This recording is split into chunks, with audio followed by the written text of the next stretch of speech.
Hi there, welcome back to the Lament course. We are on session 6 and this session is entitled Deep. So we've been talking about exiles and denial and the use of metaphor when we're expressing ourselves. In the last couple of sessions we've talked about listening and silence and this idea of what we can do before the words. Today we are going to look at these words in chapter 1 and verse 12. Is it nothing to you, all who pass by? Look around and see. Is any suffering like my suffering that was inflicted on me? Is any suffering like my suffering that was inflicted on me? What's the answer to the woman's question? What's the answer to the same question about you? Is any suffering like my suffering that was inflicted on me? Well, the answer is yes and no. The answer is yes and no. Very often we fall into the comparison trap in every area of life. We compare what somebody else's clothes or car or house or job or income. We fall into the comparison trap all the time, and it's hugely unhelpful in every area of life. But it's particularly unhelpful when we think about pain. Because when you get a few people in a room who've all been through some things, what you find is those who are less emotionally mature will start to work out whether they have had it worse than everybody else by comparing what's gone on for them.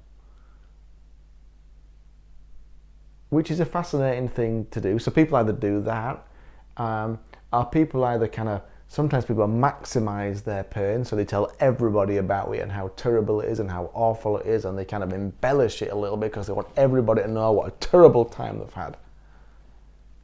Other people minimize their pain and they kind of brush over it and they suggest that it's not really a big deal and it was a long time ago and I'm fine now, I'm over it, even though they've never actually properly dealt with any of it.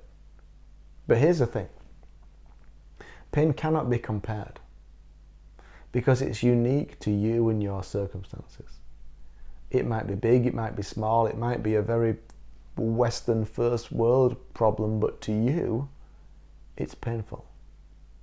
And when we talk about pain, two things are always true. Lots of people have suffered in the exact same way you are suffering, and yet no one has suffered in the exact same way you are suffering. So two things are true about pain all the time. Lots of people have suffered in the exact same way you are suffering or have suffered, and yet no one has suffered in the exact same way. So there's nothing new under the sun, according to Ecclesiastes. It's all happened before. Somebody else has lost somebody else has gone through a divorce, somebody else has lost a child, somebody else has gone through cancer, somebody else has been made redundant.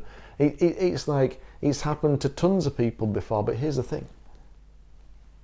You have never gone through a divorce at this particular stage in life, so it's unique to you. You have never cared for a loved one with cancer because that loved one and you are in a particular place. You have never lost somebody, and that particular person with their particular character and strengths and personality in the particular season that you are in. So you see, it's completely unique, and yet it's completely not unique as well. Is any suffering like my suffering? Yes and no. You see, often we minimize our pain because we know how blessed we are, and in one sense that can be a good thing, but it also means that we kind of push it down and don't deal with it, which is also really, really dangerous. And as I've said before, we need someone to acknowledge our pain. Listen, this is beautiful. We've talked about acknowledgement in sessions 4 and 5, and in chapter 2 and verse 13 we read these words. What can I say for you? With what can I compare you, daughter Jerusalem? To what can I liken you that I may comfort you, virgin daughter Zion? Your wound is as deep as the sea. Who can heal you? So after these chapters of the narrator lamenting about Jerusalem and saying what it is and saying how it happens, we get to this point. Your wound is as deep as the sea. Do you notice the metaphor again? How deep is the sea? Well, In some places it's miles deep, in other places it's meters deep, but it's metaphor. Particularly when this was written 500 BC, somewhere around about there, then the sea was just a wild expanse of water that nobody had really kind of explored. It was just this deep, dark depth that represented chaos. Your wound is as deep as the sea. Who can heal you? We get to this point, and notice there's no answers. There's no solutions. There's no telling you what to do. There's just an acknowledgement of the state that she is in. What can I say for you? With what can I compare you? To what can I liken you that I may comfort you? Virgin daughter Zion, your wound is as deep as the sea. Who can heal you? They are some of the most beautiful words in response to pain, and beautiful principles. You see, as friends to those who are in pain, we must learn to offer solidarity before solutions. We must learn to offer acknowledgement before answers. Solutions and answers will have their place, but solidarity, togetherness, and acknowledgement must come first. And here's the thing. Let's not compare pain. Let's not tell people that, well, that's nothing compared to what so-and-so went through last year. No, that's just not helpful. This person's in pain, and they need help, and they need to be seen, and they need to be heard. And you may well be in pain. A lot of the times we don't talk about our pain because we think, we kind of go, no, I don't need to bother anybody with this. It's a little bit pathetic. It's a little bit, hey, you're not designed to carry pain. You were designed to be healed. But go back to session 2. You can't be healed if you're denying it. Jesus can't meet you in pretense.